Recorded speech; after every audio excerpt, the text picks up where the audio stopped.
Hi all, welcome to Johnsmodelmaking. Today I've got the 1/24 scale Supermarine Spitfire Mk VIII. This is part 2 basically.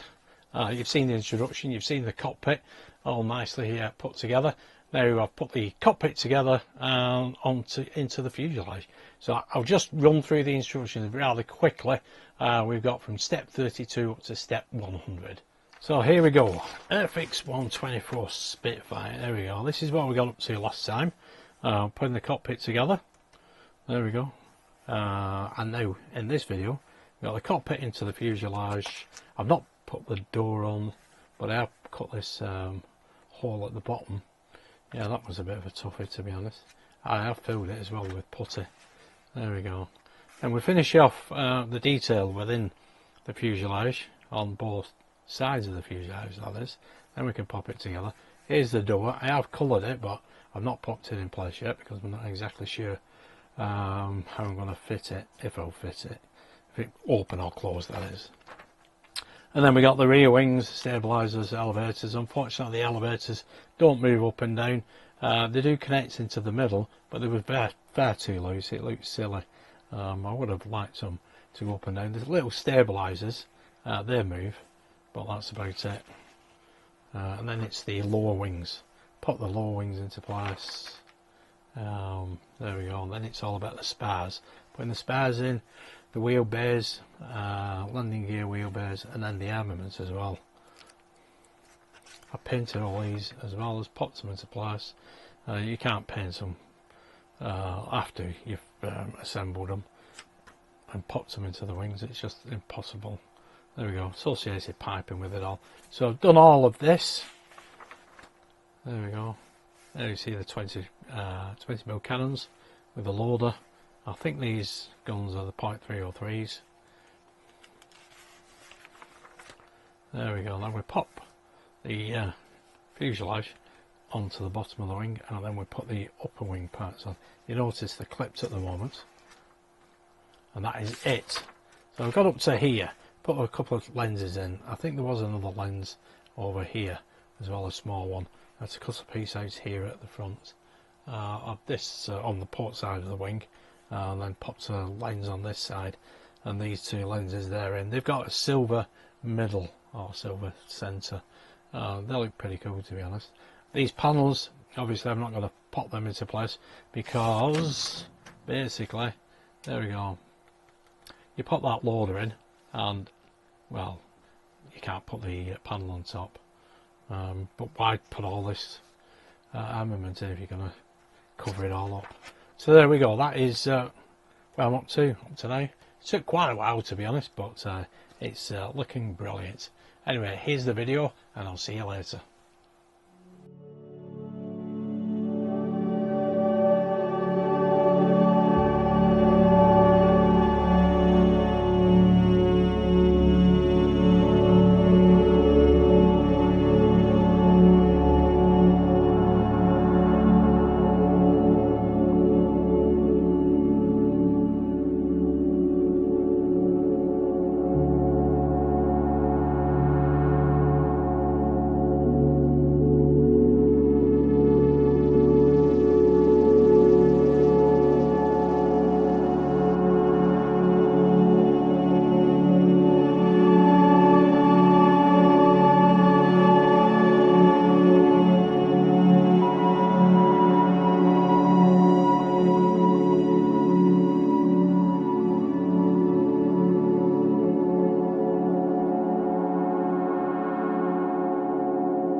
Okay, so now we have the two fuselage parts together. We've got the front on here as well. The engine will go in front of here. Here is the fuel tank. That fits there, obviously not glued together yet. Now you will notice that there is some missing, hidden detail in there that we did the last section of the video. I had to fill around here with some plastic putty.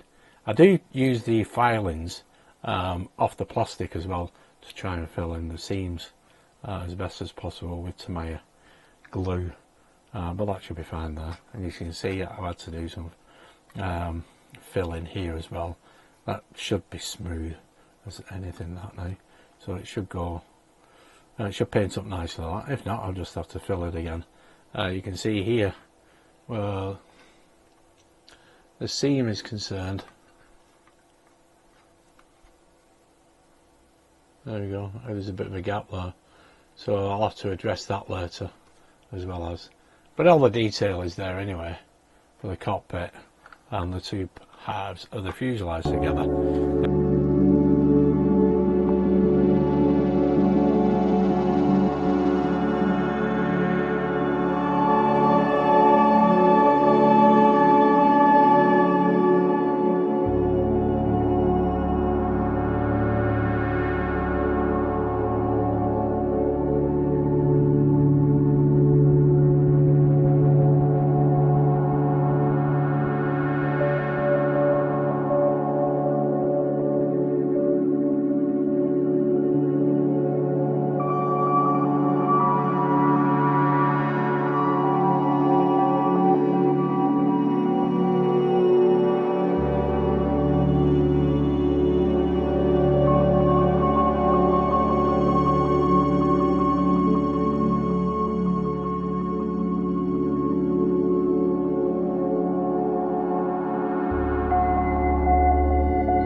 So now it's the turn of the elevators, so we can pop that in there. Now what I'm hoping to be able to do is these two do interlock.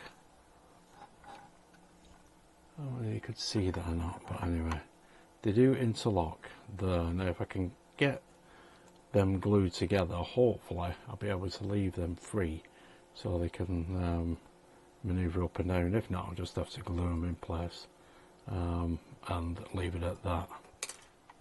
There we go, that's the elevators just glued in the middle. There is some movement, obviously it's a bit ungainly as you can tell. They should be just stuck in position. So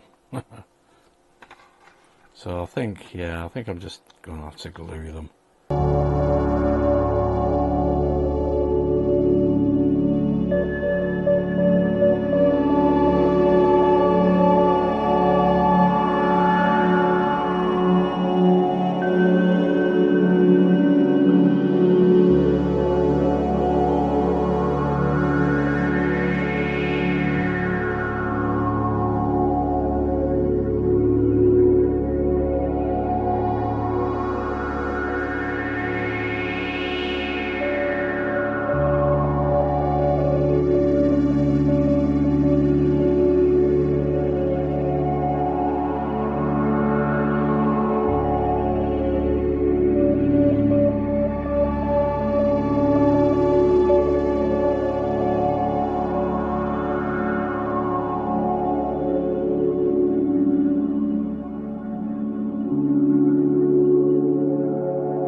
There we go, folks. That is the Spitfire Mark 8 1/24 scale after step 100. All the armament is in place. Obviously I can't put the panels on there now because we got these two pieces here. I would imagine they're the ammo loaders there. You can see the ammo boxes here, the guns here. These will be the 20mm cannons, and these will be a .303 machine guns. But it looks pretty cool, does it not? There we go, there's an overhead view. I have measured from the wingtip down to the desk, and they're both exact at 31mm, so that's perfectly balanced. Obviously I've got a bit of overspray, but that'll get covered anyway. I do need to do a bit of rubbing down here and there, just to get rid of, I'm not sure about the glue. Yeah, I think one or two areas just need a little bit of a rub down. I think here is pretty level, but I'll find that out when I get the paint on. I can't really feel anything though, which is good. The seam has gone altogether on the fuselage, but it is looking pretty cool, I think, anyway. There we go. And there's more of the armament, and I'll put the LEDs in as well, landing lights. Yeah, that's up to step 100. There you can see I had to do a bit of filling here as well, a bit of plastic putty, but yeah, the armament looks pretty cool, to be honest. It did take a while, but I'm really chuffed with it. Here's a better view of it. There we go. Obviously I'll have to cover all this when I come to put the camouflage on, but yeah, it's looking pretty cool. And here we have a forward light. Yeah, I think here I've got the seams here I need to close up a little bit in places. Yeah, but you only see these things afterwards. I wanted to make sure that the fuselage dried perfectly and that the wings are met with the fuselage perfectly as well, so I had to hold it for quite a while. But anyway, there we go. That is the Mark 8. Hope you did enjoy that. I don't know what I'll get up to next with it, to be honest, how far I'll get, but obviously we've got the engine for here, we've got the wing tips as well, obviously, and other well, flaps and ailerons and whatnot to put into place. But the engine, I'm going to leave that exposed as well. But I think it looks pretty cool. I'm quite chuffed with it, actually. There we go. Anyway, thanks for tuning in and watching. Hopefully I'll see you again soon. Stay safe. Bye for now.